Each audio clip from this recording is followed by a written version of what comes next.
धनबाद के मगही भोजपुरी में मैथिली संस्कृति बचाओ संघर्ष समिति ने धनबाद विधायक राज सिन्हा से मिलकर अपनी समस्या सुनाई।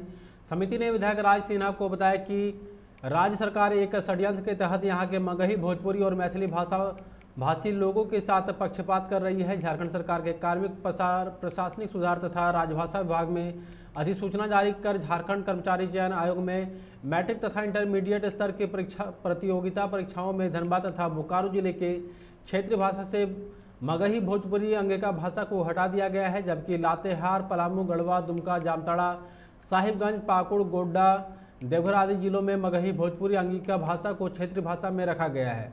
इस संबंध में सरकार से बात कर न्याय दिलाने की मांग की गई है। इस मामले में विधायक राज सिन्हा ने झारखंड के हेमंत सोरेन पर कटाक्ष करते हुए कहा कि हेमंत सरकार सभी मामलों में फेल है और अपनी नाकामी छुपाने के लिए तरह तरह के कार्य कर रहे हैं। देवनागरी है, ठीक है, सरकार की मंशा समझिए। आवाज तो हम एक हैं।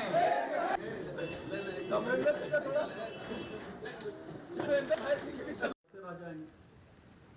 अभी देखिए देवनागरी है, ठीक है, सरकार की मंशा समझिए। आवाज तो हम एक हैं। तो अभी देखिए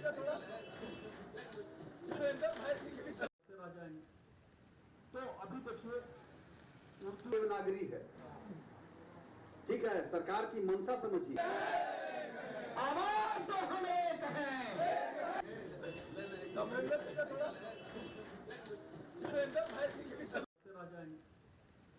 अभी देखिए देवनागरी है, ठीक है, सरकार की मंशा समझिए। आवाज तो हम एक हैं। तो अभी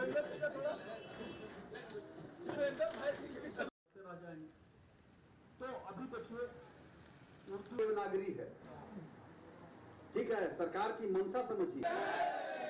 आवाज तो हम एक।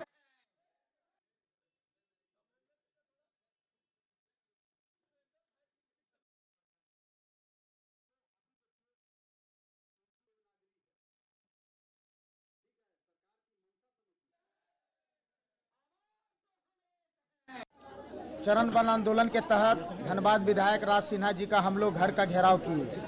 इसका मुख्य उद्देश्य यह है कि धनबाद बोकारो में मगही भोजपुरी मैथिली अंकिका को पहले नियोजन शिक्षा नीति में इसका दर्जा दिया गया, फिर कुछ चंद लोगों के आंदोलन करके हमारे भाषा को हटा दिया गया। और हम अपना आधार ये दे रहे हैं कि आज तक धनबाद लोकसभा क्षेत्र में हमारे ही भाषा के लोग यहाँ पर हमेशा सांसद रहे। धनबाद, झरिया, बघमारा में हमारे ही लगातार हमारे ही विधायक रहे। तो वो लोग जो तर्क दिया कि गांव में ये भाषा नहीं बोला जाता है, तो जब पूरा शहर में और पूरा इतना बड़ा आबादी में मेरा भाषा बोला जाता है, इसका सबसे बड़ा आधार है कि हमारा एमपी एमएलए हमारा है। इसलिए हम अपने जनप्रतिनिधियों से आग्रह करेंगे कि पुनः हमारे भाषा को स्थापित कराने का कोशिश कीजिए और हमारे भाषा को मान सम्मान दिलाने का काम करें। मगही भोजपुरी अंगिका भाषा को जो हम लोग क्षेत्रीय भाषा हटा दिया गया है, इस चीज़ को लेकर हम लोग चरणबद्ध आंदोलन कर रहे हैं। चरणबद्ध आंदोलन में हम लोग आज राज सिन्हा जी का आवास हम लोग घेराव के कार्यक्रम में हम लोग आए उपस्थित हुए थे। उन्होंने आश्वासन दिया है कि हम लोग आने वाले समय में हम लोग इस बात को विधानसभा में रखेंगे, क्योंकि हम लोग जो भाषा से मगही भोजपुरी अंगिका भाषा से जितने विधायक धनबाद जिला में हैं, उन लोगों का यह फर्ज बनता था कि वो अपने मजबूत आवाज़ से हम लोगों का बात वहाँ पहुँचाने का काम करें। लेकिन इस बार देखा गया कि इस तरह की कोई भी आवाज़ हम लोगों का नहीं रखा गया था, जिससे कि हम लोग कमज़ोर पड़ गए और यहाँ का भाषा छीन लिया गया। आज सरकार का नीति इस तरह से बन गई है कि पहले नियोजन नीति, पहले आप स्थायी नीति बनाना चाहिए था, फिर नियोजन नीति बनाना चाहिए, शिक्षा नीति बनाना चाहिए था। लेकिन आप पहले हम लोगों का आपका नियोजन नीति में हम लोगों का भाषा के आधार पर हम लोग नियोजन देने के बाद जो किए हैं, आज जो कि स्थानीय नीति आप बना ही नहीं है।